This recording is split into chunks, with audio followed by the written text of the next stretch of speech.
Welcome to another edition of the Giants Huddle podcast brought to you by Citizens, the official bank of the Giants. It's a Baldy breakdown edition of the Giants Huddle podcast. Baldy, it's good to talk to you, man. It's been a couple of months. How you been? I've been good, John. Like everybody else, I had my time off. I'm, 100% geared up to the draft right now, just breaking down, some perspective, guys that we think are going to go. Probably look at the top 150 players, John. I can't get, it's just hard to get deeper than that at this point. But, that's where I'm at. We've done everything else. We've done the combine. We've done, we're starting for the pro days here. So I'm going to see some of these pro days. I'll see Colorado. I'll see Miami. I'll see Penn State here in the next 2 weeks. So I'm kind of looking forward to that. Yeah, my goal is always, if I can put eyes on all the guys that are drafted in like the first 4 rounds, I feel pretty good about the work that I did. Yeah, no, as you know, to do just 4 rounds, that is an awful lot of work. I remember one day I was with Bill Parcells and we were with Ron Wolf. And we were just talking about, just evaluation. And he said, Ron Wolf, he was in Green Bay at the time, John. And he said to me that he himself studied 800 players, but him and his staff studied 1,100 players. And I'm just blown away. Like, how do you watch eight? I don't even know how you get to 800. Now, okay, so you know what? I want to talk about the free agents, but I want to just follow up on this real quick. How much do you have to see of each player? Because I always struggle, Baldy, on when to stop. I always worry that if I don't watch the next game, I'm going to miss something, some critical thing that didn't happen in one of the games that I watch. We're lucky now with like receivers. You don't have to watch games, right? You can just watch targets. You can kind of get through the guys quick. But for quarterbacks, like I'm sitting there, I'm on like game 6 for Cam Ward, and I'm like, I think I've seen everything I need to see, but what happens if he makes some improvement in like that final game of the year? So what's your process for figuring out like when to stop on these guys? I try to make, honestly, quick evaluations. And then I might go, for example, if you were looking at Kyle McCord, you watch him against Miami, and like, wow, you love Kyle McCord. You watch him against Pittsburgh, you hate Kyle McCord. So then you go, okay, I love him, I hate him. But let me go watch something, let me watch 2 games in between. And then I'll come up with my final. Then you talk to the kid, then you love the kid, Like, so I don't know if there's an answer to that, John. I think everybody sort of falls into that trap at some point because you don't want to miss the one thing that might make him pop or the one thing that might make him drop. Like that's kind of the trick right here. I'm 1 year, all I did was I remember it was the year Darrelle Revis came out, 2007. I'll never forget. I'm like, I hear all kinds of great things about Revis. Let me see how many plays it takes before I find him on tape. Like I want him, if he's this good, I'm going to find him. I don't care if he's just a corner. I found him like on a 3rd play. Sometimes it's just like, okay, Walter Nolan, let me go find him. I don't know anything about him. Let me go find him and see if he pops. If he's really a 1st-round pick at defensive tackle. If he is, I'm going to find him pretty quick. And you find him pretty quick. So sometimes I just take that approach. I don't want to have any information on the guy. I just want to see if he'll pop on tape when I watch it. Yeah, and look, we're going to have Baldy on before the draft, so we can kind of get into to all of this as well. And I'm with you. I think trying to block out the outside noise, too, and not have it, influence what you think about the guy, I think that can be difficult, too, given everything that we'll kind of absorb looking at the media and everything. But we'll talk about that in a month when we do our free agent episode. Free agency, Baldy. Where would you like to start with the Giants additions? I will let you. Like, which guy do you think is? Well, I was a huge fan. Paulson Adebo. I mean, anytime you watch New Orleans play, I mean, I don't know. I don't have the numbers in front of me, but I don't see anybody playing more man coverage than New Orleans. What Lattimore, Alontae Taylor, Paulson Adebo. I mean, they were a man coverage team. That's what Dennis Allen did, and they challenged the receivers and challenged the quarterback. And he's just really sticky. Now, sometimes he's too sticky, John. He does commit penalties. He does get his hands on guys, maybe too much. But he's a long corner. He's a Stanford kid. And until he broke his leg this year, I mean, he was putting up really good numbers. Now, if it was a knee injury and Achilles, you'd be a little concerned. But a broken leg is going to heal. I feel good that he's going to be fine, health-wise. Because that's always a concern in free agency. But he's, he played 4 years in New Orleans. They played the same style there. You know what you're getting. A guy that loves to challenge receivers. He's got good ball skills. He's got 10 interceptions here. When he was at Stanford, he had 8 interceptions in 2 years. So there's something there about how he finds the football. And so I know he can go up against the league's best. I don't care if it's A.J. Brown or CeeDee Lamb. I feel like he could go up there and challenge those guys. Might not always win the battle, but he can do that. I like the way Paulson Adebo has played and competed. So, and I thought, they gave a lot of money out to, J.C. Horn and some guys in free agency. I thought Paulson could have been one of those guys if he finished the season healthy and didn't get injured. I think he would have been right at the very top. So I felt like the Giants got good value for a really good player. And then Jevon Holland has been one of my favorite players since he came out of Oregon. Like I remember Maurice Jones-Drew tell me about him because he coached him when he was young before he went to, some of the, big school in Oakland there, the Bay Area. But he is a guy that's a great tackler. He's a true free safety. He can play middle of the field. He's got very good range. He did get hurt this year for really the first time. But he's just a really smart guy. He understands the game. He can cover a lot of ground. He's going to save touchdowns. I think Miami's going to have and unless they draft somebody high, they're going to have a hard time replacing Jevon Holland.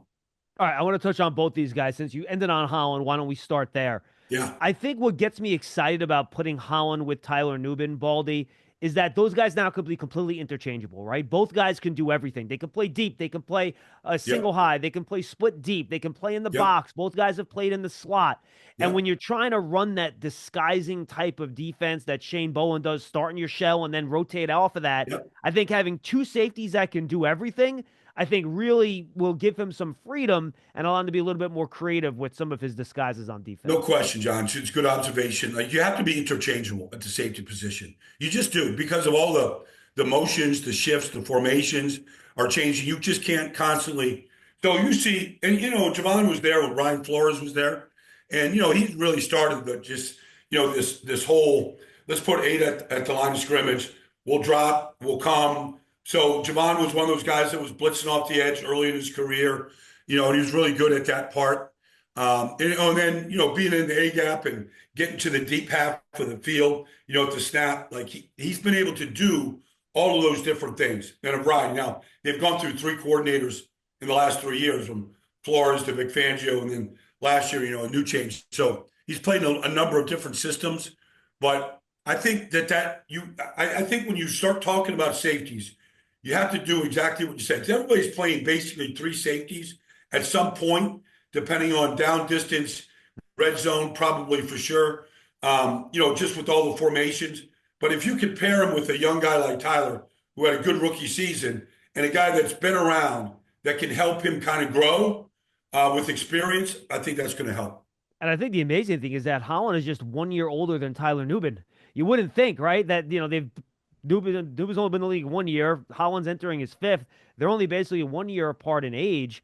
And I think the one thing I was surprised at looking at Holland on tape, Baldy, I thought I would expect a little bit more ball production out of him, because I remember when I watched him come in out of Oregon, how good he was at getting to the football. And he had 1 year in Miami even where he was really good at getting to the football.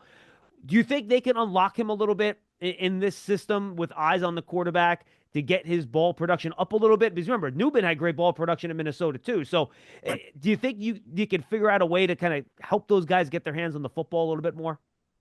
Yeah, you have to. I mean, if you're playing safety in this business today, you have to find ways to take the ball away. It's just part of the job. I mean, you look at, say, Minnesota with Bynum and with, Smith, like those guys have real ball. The ball's going to be going down the middle of the field. It's going to the edges. You got to get your hands on these footballs, John. You got to discourage, these throws down the middle of the field for these big chunk plays. You're playing Philadelphia. Jalen Hurts is going to take his shots down the field. Whether you're coming from the deep middle, from the deep post to the side, or whether you're in cover 2 or quarters, whatever, you got to be able to have range to get your hands on these balls, whether you're breaking them up and you're getting past the defense or you're getting your hands on them. You just have to be able to take it away. Huddle up, get in here. If you're lined up here, you gotta go over the middle with it to score. Right. How do we make that happen? I don't know, but Citizens does. Make sense of your money with Citizens, official bank of Eli Manning. Yeah, and then the final thing on Holland, the one thing that impressed me talking to him and listening to him is that he'd already studied some of the guys in the secondary. Like, he knew all the names. I'm excited to play with him, excited to play with him, excited to play with him. And, we're in draft time too. And I don't really take safety testing, athletic testing, all that seriously, Baldy. I don't think it's that important. I just think that and linebacker are the two positions where you have to be smart. Right, you're playing in space in the middle of the field, and just watching Holland and talking to him, I get the feeling that he's a pretty smart guy that's cerebral, is going to do a lot of work, and I think that is just essential to being an impact safety in the National Football League. You're going to enjoy talking to him, John. He's very, he knows how to analyze the game, describe the game, know what he's looking at, and look, one of the things I always do, no matter what practice I go to, John. I just want to hear my defense. I want to hear my defense. From where we stand and watch Giants practice, in those days, I want to hear it. Like, you got to be loud. You got to communicate. And I get the feeling last year that the communication wasn't great. Now, they had a lot of young players. Drew, Tyler, Banks. I mean, they're very young players without a lot of veterans back here. I get the feeling that communication wasn't loud. I want to be able to hear him. And I know Jevon, just being around him, I know that you're going to hear him with the calls, with the checks. It could be with Okereke, linebacker, whatever. Like, I got to hear these guys. And I think that's something that I always pay attention to when I go to practice. All right, let's go to Paulson Adebo. And you're right. So he plays a ton of man. He likes to be aggressive at the line of scrimmage and be physical. And now they have Deontay Banks on the other side that kind of wants to play the same way. Do you think we're going to see some adjustment by Shane Bowen and lean into some more press and physical man-to-man than maybe we saw last year? I hope so. Because you want to play to your players' strengths. Now, last year he had a lot of young guys, a lot of inexperience back there, and maybe he was thinking, without talking to Shane about this, maybe he's just like, let's just keep it in front of us right now. We were trying to find a third corner for a long time, even during training camp. Let's just try to keep it in front of us. Let's not try to do too much. Let's let our pass rush and the guys that we paid get home and maybe get the ball out a little quicker. I'm thinking that was part of the process. But we got veteran guys now. And I thought maybe that's why Banks struggled last year compared to his rookie year, is because we knew that's what Wink wanted to do. He wanted to press on the outside. He wanted to, challenge the quarterbacks, challenge the receivers. So I hope they get back to that, because I think that would be playing to the players' strengths a lot more. Yeah, and it's funny, watching Adebo, I went back, I watched all his interceptions, right, just to see how he kind of get his hand on the ball. Yeah. Somewhere, man, there were some zone plays where he's watching the quarterback. There was a play in the red zone where Mike Evans is coming across the field. He undercuts him. So I think there are some plays in there where you see some of that ball production in zone. The ball going to Cole Kmet. He was in zone coverage right there. Had good eyes, good zone eyes. So I feel like, and you're right, John. Like, I think he's got good zone eyes. And with ball skills, that usually leads to getting your hands on some footballs. Yeah, look, I'm with you. So, again, a smart guy, Stanford guy. And then the final thing on Adebo, there's no lack of speed on the tape. Because what I was happy to see is that even when a guy kind of gets a step on him early in the play, he doesn't gain ground on him. And sometimes Adebo even closes on him. So I think there is enough long speed there for him to be played in that press man where you're not going to allow that type of deep separation down the field. I agree. You see a number of examples of that. If you're in press man and, presumably because maybe you're blitzing, whatever, they were doing in New Orleans. I mean, you're kind of on the island out there. And so guys can stack you and, they can, they're running go routes on you. They might get by you, but, the important thing is to stay in phase, and be able to squeeze you to the sideline, be able to do things that we all saw on tape. Yeah, absolutely. I'm with you. All right. So let's go to the other big defender they brought in here, Baldy, and that's Chauncey Golston, who, as someone that watches the Cowboys a lot, the Giants are in their division, he really popped last year for me, and I think he's a good complement at the edge position to what the Giants already have, with Kayvon Thibodeau and Brian Burns, they're kind of in that 250 to 260 range, right? Golston's 275, 280. He's a power edge. He's a pocket collapser, not like he's not a guy that's going to run the loop around the quarterback. Yep. And then I thought his best work was going in a 3 technique as a pass rusher. Yep. Well, that's what Dallas did. So they had, they had Tank Lawrence and they had Micah, in their sub packages, second, third and long, whatever.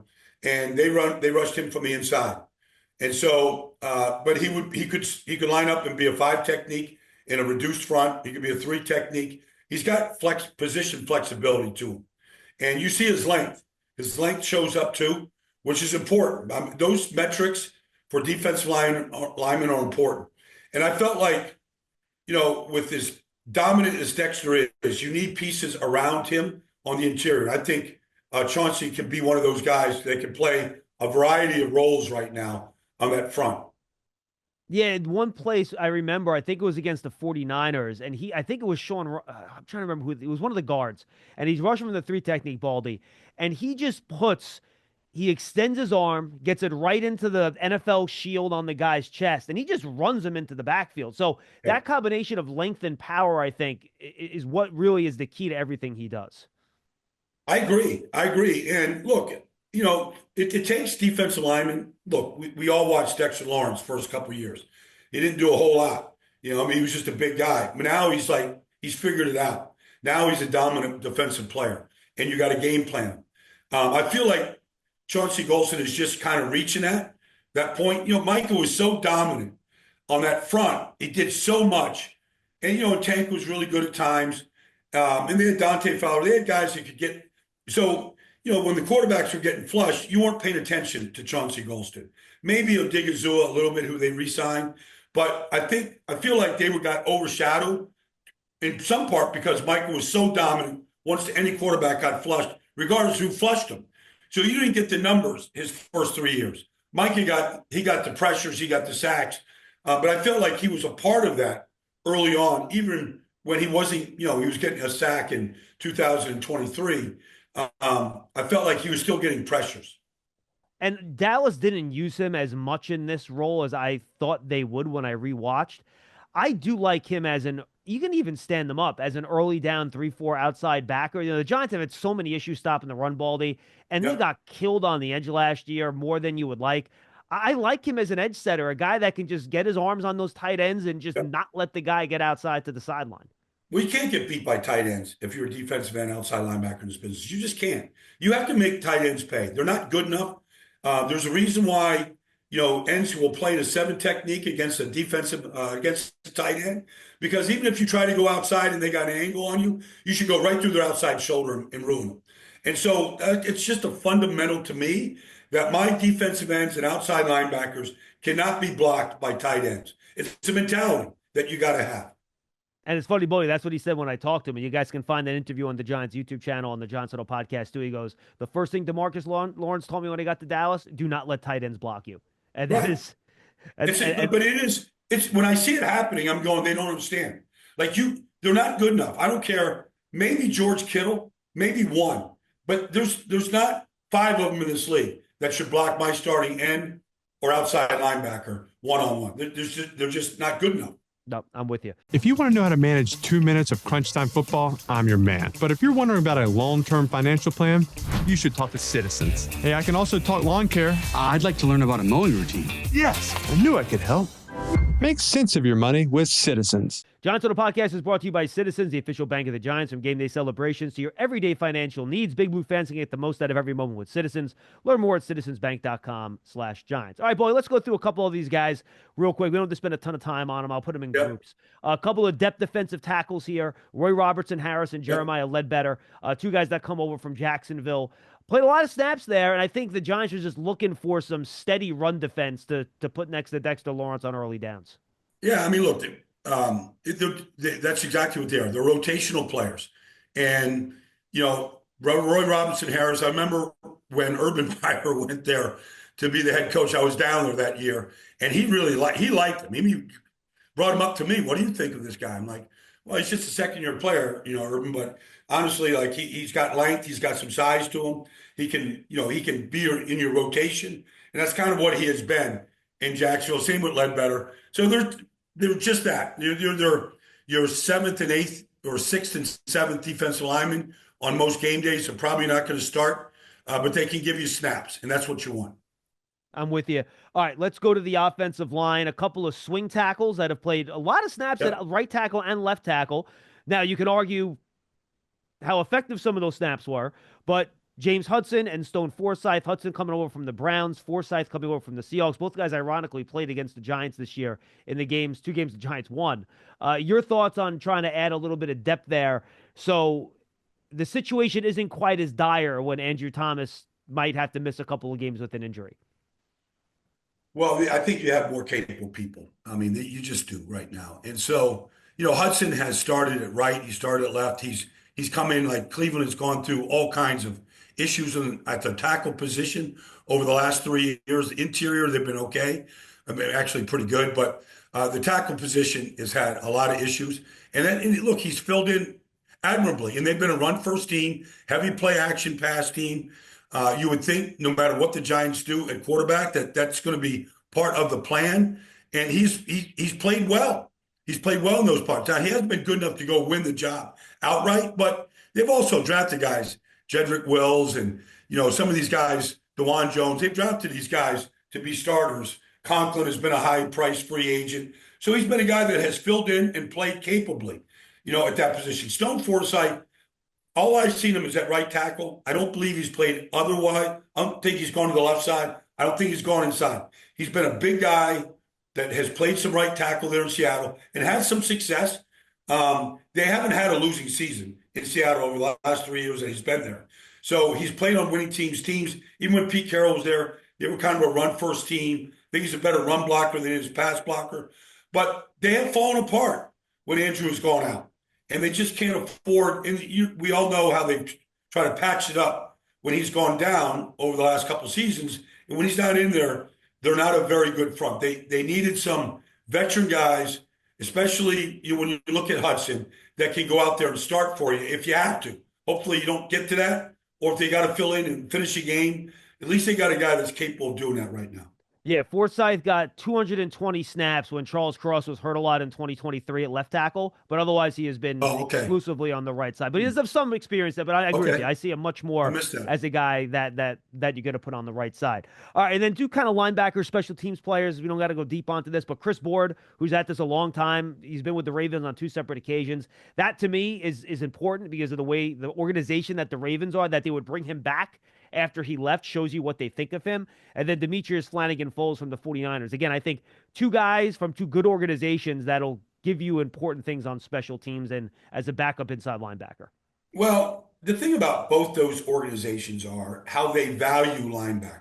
I mean, the Ravens made Roquan Smith the highest paid linebacker in football 2 years ago when they traded for him.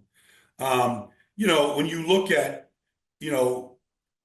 Warner in San Francisco, I mean, he's one of the three best linebackers in football. So how they see the game, how they study the game, they've learned from two of the very best in this whole business.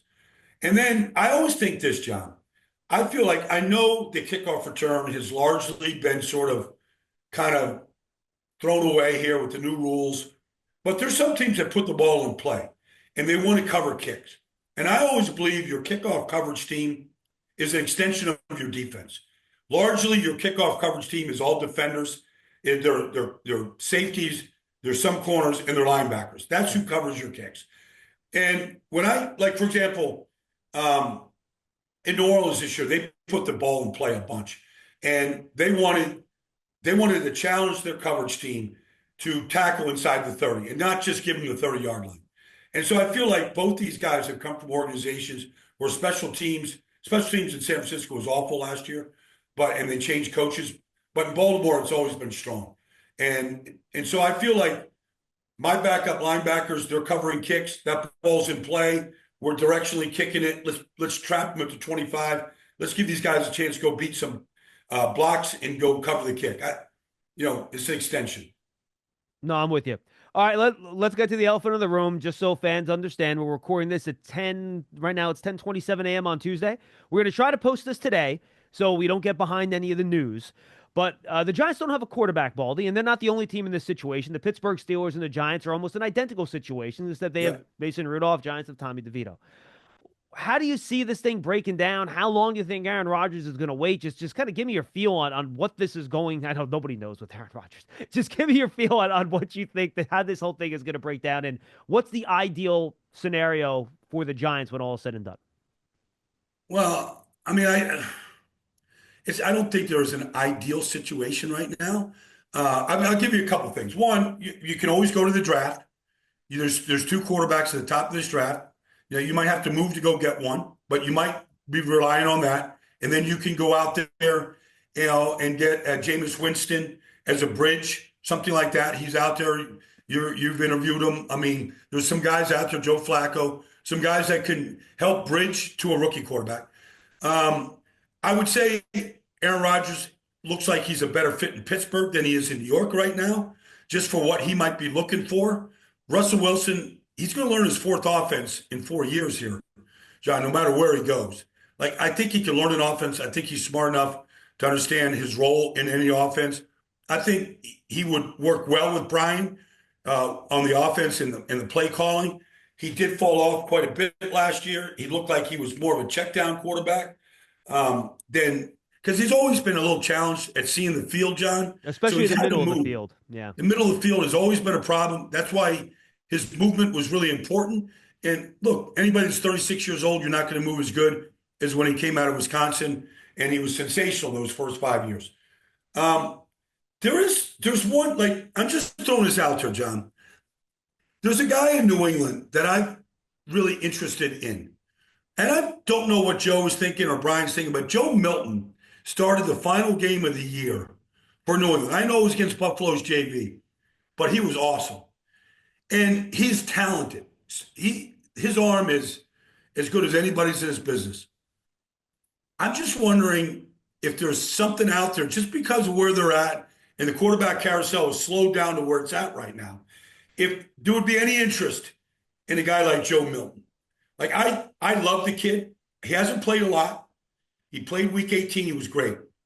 Just saying, like, I don't know that they've uncovered every stone at this point, because that's what you have to do to try to fix this position. But it's not a great situation. But I don't know what Aaron's timeline is. He is not on a timeline. But if I was Aaron, I would make my decision sooner than later, because if you get to the draft, he might be sitting on the sidelines. And in Pittsburgh and your New York Giants, go to the well to find a quarterback in the draft right now. Bully, the way I look at it is that whether it's Russell Wilson, whether it's Aaron Rodgers, whether it's even a Jameis Winston, that should not change the Giants' approach in the draft. You still have to target a quarterback in the draft, whether it's a 3 or you trade back into the first round for somebody else, or, a Schmeelk somewhere on day 2. Like, you have to attack. You have to get a young guy in the building here to go with whatever veteran you bring in. And you have to bring in a veteran too, by the way, because you don't know what access you're going to have to quarterbacks in the draft. What happens if Ward and Sanders go 1 and 2 and you can't get one of them? Like, who knows what this is going to look like? So I think you have to attack it both ways and then just let it play out. But if you think about this, John, I mean, if everybody is looking at the Philadelphia Eagles like they are right now, I mean, they're the champions, right? But, 5 years ago, they had Carson Wentz on a $100 million contract, and he was the future. And with the 53rd pick in the second round, they took Jalen Hurts. And very quickly, everybody in Philadelphia realized Jalen was pretty special. And Carson was threatened. And they made the move to just go, you know what? We made a mistake in this contract. We're just going to move on. And here's Jalen Hurts. And here he is, the Super Bowl MVP. But it just shows you, if you do things right now, he's wired the right way. Like, he can take the criticism, he can handle the Philadelphia media, but he is about being better every single day. That's how he is.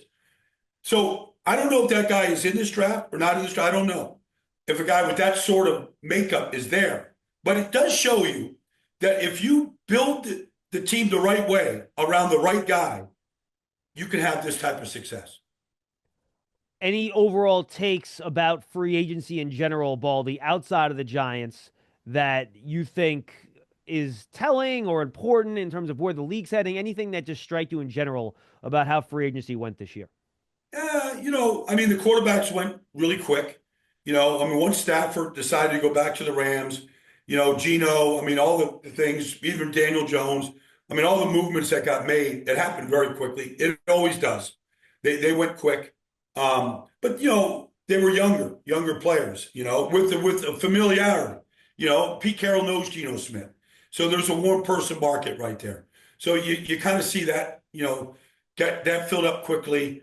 The receivers kind of went where we thought they might go. I didn't think there was anything great. Like the money went with the teams that had it. New England spent a lot of money. We'll see. I mean, Milton Williams never really been a starter. They gave him a lot of money to be a starter. But, Mike Vrabel wants to build his defensive line. Get Harold Landry, get Milton Williams. Let's build this thing up. Maybe have a chance to draft Abdul Carter if he's there. Like, that's what Mike's going to do. They'll address the offensive line in the draft. But I didn't think there was anything outrageous about free agency to me this year. Your thoughts on the guys the Giants decided to bring back? I'll focus on two: Darius Slayton at wide receiver, and then I think it was important to bring Greg Van Roten back at right guard to at least give you a fairly high floor there, depending on what else they do. Well, did Greg play every snap last year for the Giants? Oh boy, I'm not sure if it was every snap, but he did not miss a start. He was rock solid all year. I think I know he filled in at center so he played right guard and center. Yep. Like, just to have that versatility, and he played. Look, he's 35 years old. He's from this area. I would have brought him back.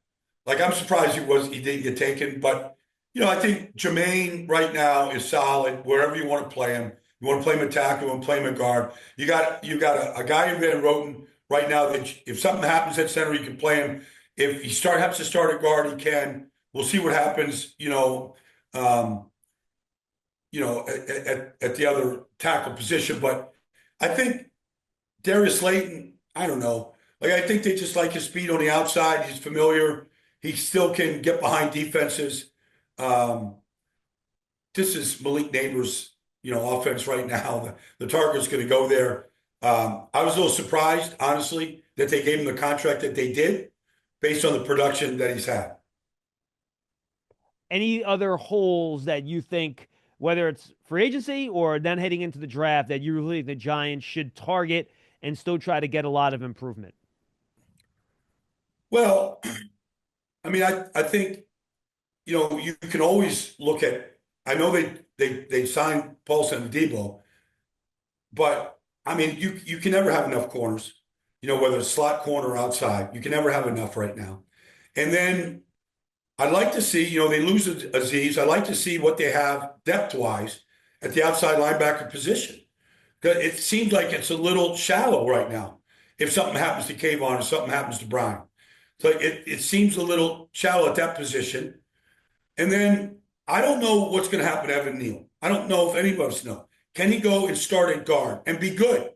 Be a really good guard. Like, Mekhi Becton came in Philadelphia last year, and he played at a Pro Bowl level. Like, can Evan Neal, who's obviously gone through the injuries and struggled, can he go in and play at that level? He's got the size. Can he go in and play at that level if he goes in at guard, if they move him there? Can he be – like, I didn't think Mekhi could do it. Like, I didn't think he could handle the movement and all the things that happen inside, but he did. If Evan can go and play inside at guard the way, say, Mekhi did, that would be a godsend for the Giants. Otherwise, I think they still need, some depth, inside right now. No, I'm with you. I think guard is one of the spots that I pointed to as well. And final question, just overall in terms of how the Giants have done this ball, they did a lot of work on defense. Did not really do a lot of work on offense. We talked about some of the swing tackles on backup offensive linemen. I think they're putting a lot of confidence in the coaching staff with Brian Dable and Mike Kafka, and then whatever the quarterback upgrade is to do most of the heavy lifting to get this offense to improve next year, right? Well, I mean, let's face it, John. They're bringing back the same offense minus the quarterback. I mean, they really haven't made any changes. Now we'll see what happens with the backup offensive lineman they've signed. But, I mean, they haven't really – it's bringing back Wandale and Malik and Darius. I mean, they bring back the tight ends. They bring back kind of the same offense. So It's up to Brian, the staff, and whatever quarterback they end up signing or drafting to upgrade this whole offense, and to go compete, with a much improved Washington team and a world championship Philadelphia team right now. Yeah, and a Cowboys team the Giants have had struggles beating the past 8, 9 years. Baldy, good stuff, my friend. I don't know what it's going to look like yet because, as you well know, using college tape, it can be dicey, and they've controlled the rights to that. So I don't know what the draft Baldy breakdown is going to look like, but we'll figure something out. Yeah. Hopefully we can talk again before and after the draft. Enjoy grinding the tape, my friend. We'll talk to you soon. Thanks, John. Thanks for having me, buddy. I'll talk to you real soon. That's Baldy's breakdown of the Giants Huddle podcast, brought to you by Citizens, the official bank of the Giants. We'll see you next time, everybody.